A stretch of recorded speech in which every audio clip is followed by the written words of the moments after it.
Great music on the way, but today live in the studio, a great songwriter and performer who grew up right here in Houston, Texas, cut her teeth in the Texas music scene before she moved up to Nashville. We'll see if we can forgive her by the end of the program.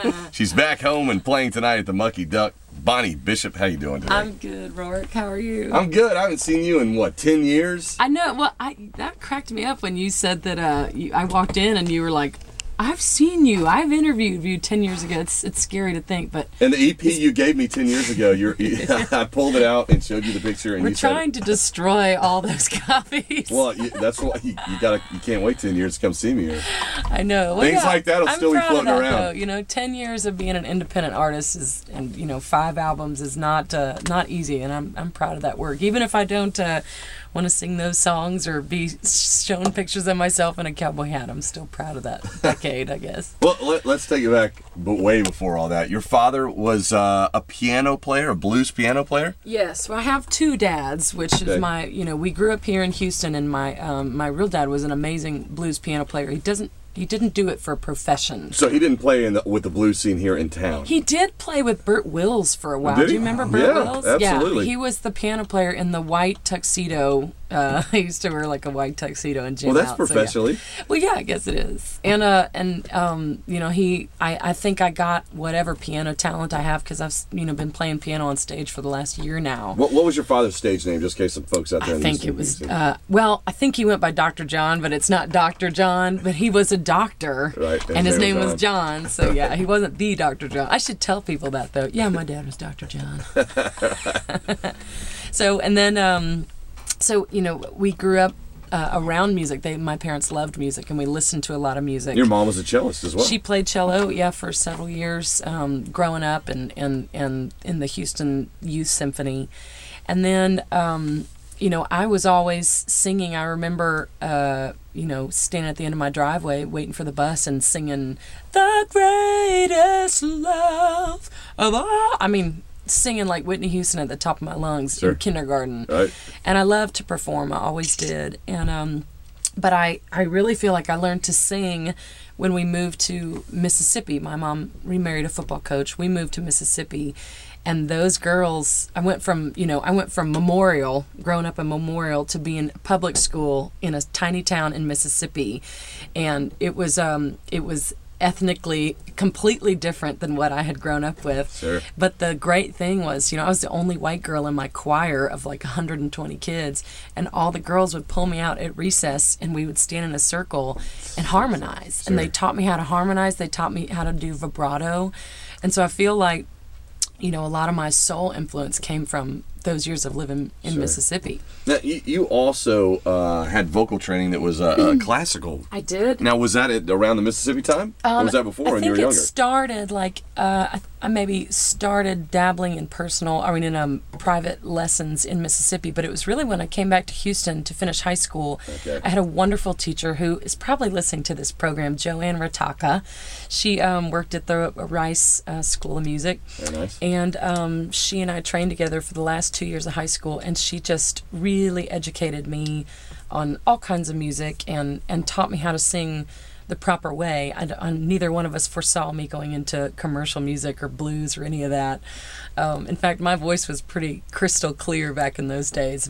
I was a lyric soprano, which is right. I had like a 4-octave range, but she really instilled me with all of that great training, how to sing from your diaphragm, and I think that had I not had that training, I probably wouldn't still be able to sing now after all the smoky bars and late nights and things like that. Sure.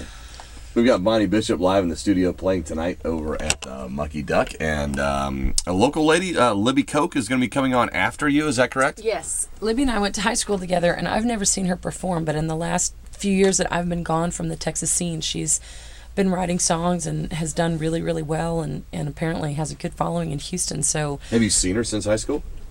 Only on Facebook. Okay, wow. So this will be the first time you've seen her in 10 years. Yeah. Or yeah. More than that. Yeah. All right, great. Thanks for dating me. Yeah, right. What, 10 years? Are you kidding? So what are you going to sing for us first? Well, I thought I'd start with our new single is a fun story about a rebellious young teenager in a small town that has to be sent away for her, rebelliousness, and through a series of mishaps and adventures, she finds her way. So I thought I'd start with that. This is our new single. This is called Bad Seed.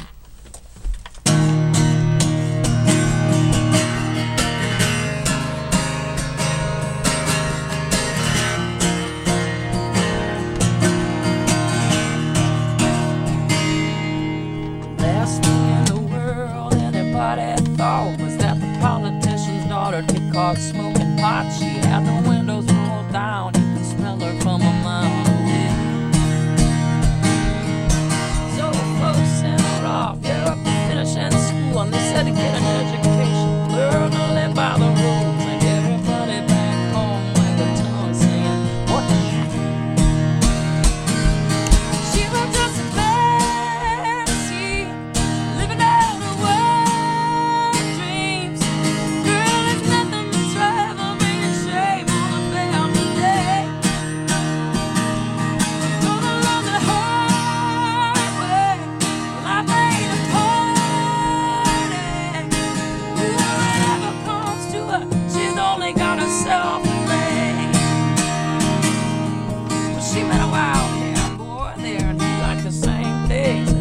The guitar, she discovered she could sing, and they were a couple of crazy kids, head over heels in love.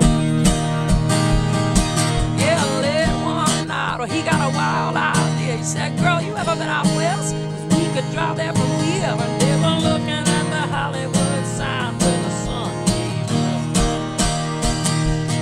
She was just fancy, living out her wild dreams.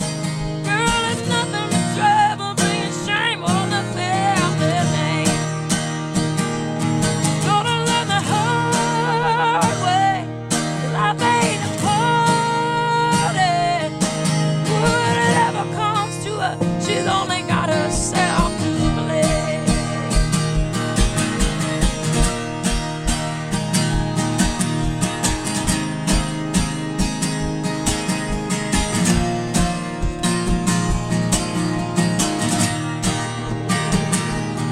Well, now as the story goes, see, there was this karaoke bar, right? And there just happened to be an agent said he would make her a star, straight to #1 with the very first record she made.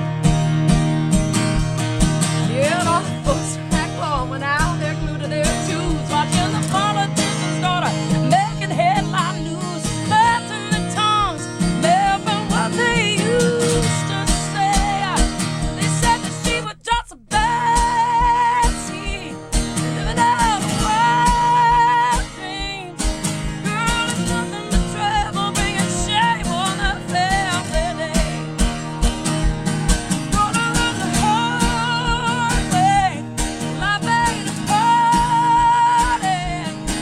Yeah, whatever comes to her, she's only got herself to blame. Ooh, you know whatever comes to you, you only got yourself.